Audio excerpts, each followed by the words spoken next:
Kwenye kurasa za miradi yayo tumeokota habari inasema hivi: tutauza dhahabu, tutanunua dola. Alafu baadaye mje mtuambie kwamba mtauza dola mnunue dhahabu. Jamani, yani sawa na kusema kwamba tutauza mchere tununue wali, au tutauza simu tununue vocha, au unaweza kusema tutauza viazi tununue chipsi. Ila jamani, kusema kweli, mimi ninachojua kwamba dhahabu haishuki thamani, zaidi inaongezeka thamani, lakini dola inashuka na kupanda. Kwa hiyo sasa mnataka kutuambia kwamba dola ina thamani kubwa kuliko dhahabu? Eti jamani, dola ina thamani kubwa kuliko dhahabu? Sinawauliza, simunijibu je? Simunijibu mazima. Munijibu. Sio mkasema baadaye kwamba mtakuja kuuza dola mnunue dhahabu. Anyway, jamani, nipo live, nipo na mheshimiwa hapa live.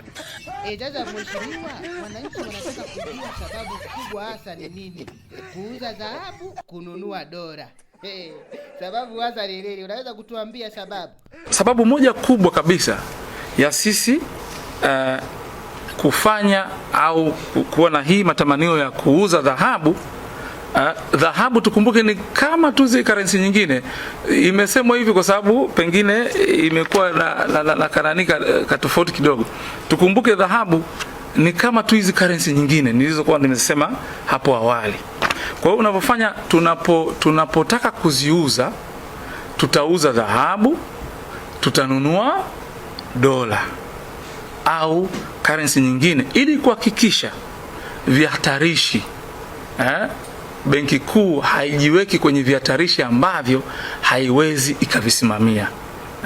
Ukiweka mayai yako yote kwenye kapu moja, alafu nizungumze na lugha ya mtaani kwamba umeweka ni mkeka, sasa umeweka alafu ukachanika, maana yake ni kwamba sasa unakuwa unaanza kulia, imekuwa sasa. Unasema sababu kuna wataalamu, lazima uhakikishe uwiano wa dhahabu na hizi sarafu nyingine za kigeni kwenye mizania ya Benki Kuu zinaendana na matarajio ya bodi, matarajio ya nchi, na matarajio ambayo hayatatupelekea sisi kupata hasara.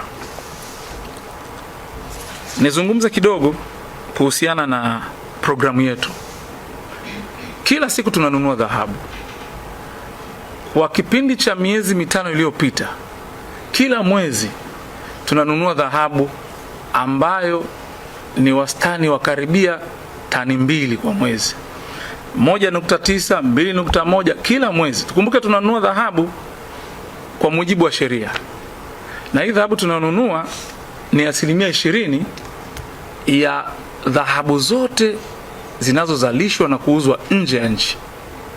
Sasa kwa sababu mbalimbali ikiwemo pia sisi tunatoa bei nzuri, unakuta kwamba watu wengi sana watuuzia dhahabu kuliko hata ile 20%. Wengine wanafika mpaka 40%. Wanafika mpaka 40%. Kwa hiyo dhahabu tunakuwa nayo. Tukiangalia sasa hivi tunanunua dhahabu tani 2. Matarajio yetu mwanzoni yalikuwa ni kununua tani 1 kila mwezi.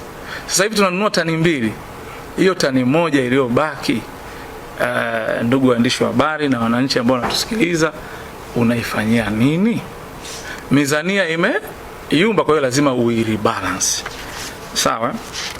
Nikizungumza kidogo kuhusiana na programu yetu tena, kama nilivyosema, kwa sasa hivi tunanunua karibia tani 2 kwa siku, kwa mwezi, na ukiangalia tunanunua kutoka kwa wachimbaji wadogo na wachimbaji wakubwa, wachimbaji wote ambayo wana leseni ya uchimbaji au kufanya biashara ya dhahabu.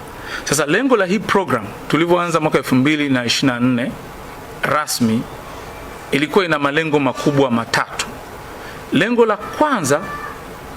la kwanza ilikuwa ni kubaini vyanzo vipya vya akiba ya fedha za kigeni. Ndio tumefanya lengo la kwanza. Lengo la pili ilikuwa ni kuongeza kiasi au tuseme size ya fedha zetu za kigeni.